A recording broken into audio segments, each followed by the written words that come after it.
How much water would you have to drink to die? Which mathematician was the leader of an extreme religious cult that forbade its members from talking or eating beans? How did an episode of Friends create one of the most widely believed medical myths?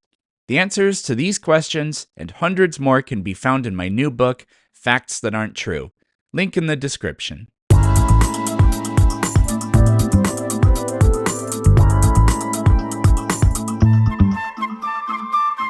Do you not believe in evolution? No, I believe we adapt to our surroundings 100%. Do you believe in evolution? I believe there's some design by it. There's a reason. I believe in creative evolution. Great. So tell us how adaptation happens. It doesn't, so it's going to be really funny to listen to this, but tell us how adaptation kind of happens. like you probably work some tech job and don't have any calluses on your hands, but if you were to pick up a shovel and use it over and over again, you're going to build up a layer called a callus that protects you. Yeah, I know, buddy. I was edging in my front yard for like an hour and a half yesterday, so I know something about manual labor.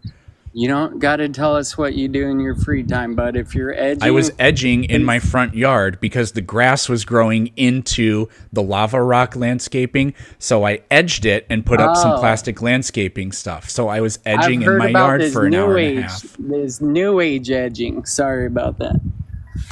But yeah, it's not new. People have been edging grass for a very long time. Has anyone in the chat heard of edging? And seeing how that was kind of interpreted wrong right there. You being a pervert is not my problem, so... Hey, you could get calluses doing that too, buddy. But yeah, like that. You adapt. Your body adapts. If there's something conflicting you, your body adapts to it. Yeah, how does that happen? You could adapt through a new diet, multiple things. Your body reacts to the environment. Okay. So if I edge constantly and then the skin on my hands becomes thicker and then I make a baby, am I going to have a baby with calloused hands? I think over time and time, just like people with more melanin this in is their called skin Lamarckism, are and less Lamarckism has to the sun. Yeah, so what you believe in is this thing called Lamarckism, which has been demonstrated to be false, apart from some interesting epigenetic effects. So what do you think of different colored people? Where did that come from? From subtle changes in genes, which is evolution. Adaptation isn't something that happens. You can't pass on calloused hands to your offspring. But if there's a subtle gene change that makes your body absorb slightly more melanin or not absorb as much melanin because the human species began as a rather dark pigmented species, I guess we can say. Kind of a weird thing to say, but whatever. So that is how actual changes across populations happen, by small changes in genes or gene expression.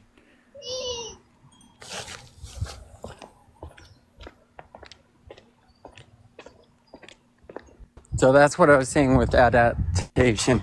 Just like you could gain more melanin and pass that on to your offspring. Yeah. Adaptation is not a thing that happens.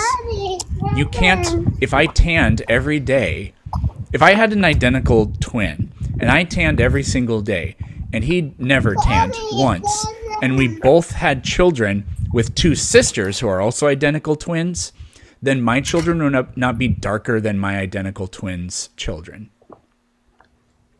Again, this is called Lamarckism, and it's been demonstrated to be false. Gotcha. So what's your belief? Well, why are we here? What happens when we're gone? I have no beliefs about a teleological aspect of our existence. There are causes, but there isn't an ultimate reason for it. As far as what happens when we die, I have no belief about it. You don't have an idea? I have zero beliefs about whether or not an afterlife exists and what it's like. No, because nobody knows anything about that, and I don't believe in things that there isn't evidence for. So you're 100% evidence-based in everything you do? Probably not.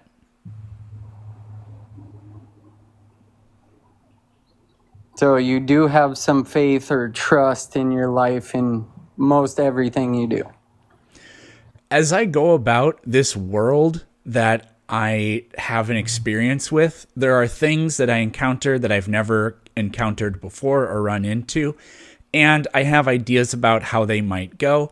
I could say that I'm pulling on prior experiences to shape those thoughts for almost everything, but even if it's something new,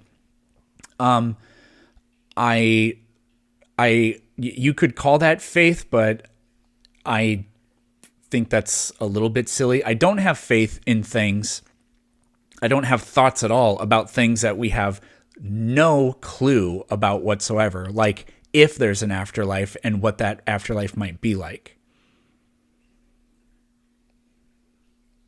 Like I wouldn't say I have faith that the sun will come up tomorrow. We know about the sun and it's always come up, so I'm pretty sure I have a pretty good reason to think that it will, but I don't live in the future, so I don't actually have access to the future.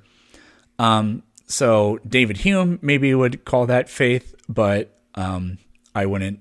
That's not really how I think about it, and I don't think that's how most people think about it. You're off the app, Dev3N, and we can't hear you if you don't have the app running. What, Devin, stop edging and just get back here.